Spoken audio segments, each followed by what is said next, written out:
Assalamualaikum warahmatullahi wabarakatuh. Di sini saya akan menjelaskan tentang Islam di Spanyol serta peninggalan yang masih ada hingga sekarang. Jadi, usaha penaklukan Spanyol pertama kali dilakukan oleh Tarif bin Malik sebagai utusan gubernur Afrika Utara Musa bin Nushair. Tarif bin Malik dengan 4 kapalnya menyeberangi selat yang memisahkan Maroko dengan Eropa, kemudian melakukan penaklukan. Setelah seribuan pertama, Tarif bin Malik Musa bin Nushair memerintahkan Tarik bin Ziyad ke Spanyol pada tahun 711 dengan membawa pasukan sekitar 7.000 orang. Panglima Tarik bin Ziyad berhasil menguasai Jabar Torik atau Gibraltar. Kala itu umat Islam berada di bawah kekuasaan kekhalifahan Bani Umayyah yang dipimpin oleh Walid bin Abdul Malik pada tahun 705 sampai 715 Masehi. Setelah berhasil menguasai Gibraltar, pasukan Islam dengan mudah mampu menguasai kota-kota di Spanyol seperti Cordoba, Granada, Toledo, Sevilla, Zaragoza, hingga Navarre. Pada abad ke-8, pasukan Islam telah menguasai seluruh Spanyol, Prancis Tengah, dan sebagian Italia. Oleh karena itu, Tarif bin Malik, Torik bin Ziyad, dan Musa bin Nushair dianggap sebagai tokoh yang membawa Islam ke Spanyol pertama kali. Kemenangan pasukan Islam yang terbilang cepat disebabkan oleh beberapa faktor eksternal, seperti kerajaan Visigoth di Toledo yang intoleran kepada pemeluk agama selain Kristen. Perpecahan politik dan kondisi sosial ekonomi yang timpang pada akhirnya membuat kerajaan Visigoth mudah dikalahkan, sehingga Spanyol berada di bawah kekuasaan Islam.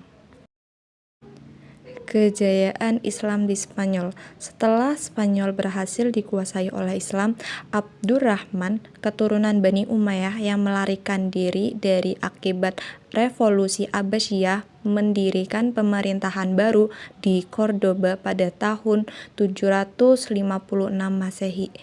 Pemerintahan dinasti Umayyah di Spanyol didirikan guna menandingi kekuasaan dinasti Abbasiyah di Baghdad. Pada masa kekuasaan Umayyah inilah Spanyol menjadi wilayah kekuasaan Islam yang sangat maju dan toleran.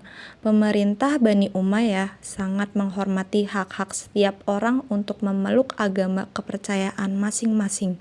Perkembangan Islam dan ilmu pengetahuan di Spanyol melahirkan banyak ilmuwan seperti Ibnu Rushd, Ibnu Khaldun, Al-Khatib, Ali ibnu Hams, Abdurrabi al-Bakri, dan Al-Idrisi.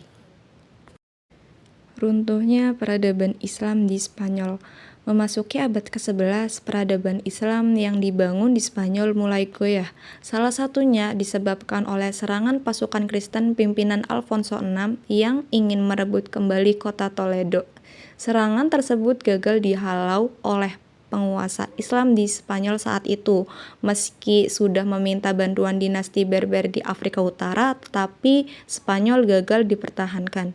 Kota-kota yang dikuasai oleh Islam seperti Toledo, Cordoba, Sevilla, dan Granada dikuasai kembali oleh penguasa Kristen pada akhir abad ke-15. Setelah Islam kalah Spanyol dari pasukan Kristen, umat Muslim masih ada yang tinggal di Spanyol. Namun seiring berjalannya waktu, hak-hak yang didapatkan oleh orang Islam dicabut oleh penguasa Kristen dan membuat banyak dari mereka yang memilih keluar dari Spanyol. Beberapa setelah kemenangan kembali umat Kristen, perkembangan Islam di Spanyol menjadi tidak jelas. Barulah pada akhir abad ke-20, muncul gelombang imigran Muslim memasuki Spanyol yang didominasi oleh orang-orang Islam Maroko. Peninggalan yang masih ada di Spanyol hingga sekarang. Salah satu peninggalan peradaban Islam di Spanyol adalah Menara Giralda atau bisa juga disebut Menara Lonceng. Menara tersebut dibangun sebagai menara untuk Masjid Agung Sevilla di Al-Andalus, Spanyol. Menara tersebut bisa dibilang setinggi 104,1 meter. Ini kemudian didaftarkan pada tahun 1987 sebagai situs warisan dunia oleh UNESCO. Tak hanya Menara Giralda, selain Menara Giralda, ada juga Istana Alhambra, juga termasuk salah satu bukti peninggalan peradaban Islam di Spanyol. Istana Alhambra dibangun pada tahun 1238 oleh seorang panglima bernama Muhammad ibnu Al-Ahmar yang kemudian kerajaannya dikenal sebagai Bani Ahmar. Dan masih banyak lagi bangunan bersejarah yang menjadi bukti peninggalan peradaban Islam di Spanyol, di mana Islam banyak meninggalkan bangunan-bangunan spektakuler seperti Istana Alhambra, Masjid Cordoba, Menara Giralda, dan Masjid Cristo de la Luz, dan lain-lain. Selain istana dan masjid, bangunan lain yang tak kalah penting dari peninggalan Islam di Spanyol adalah bendungan yang berfungsi untuk pengairan atau irigasi. Sekian penjelasan tadi, kurang lebihnya mohon maaf. Wassalamualaikum warahmatullahi wabarakatuh.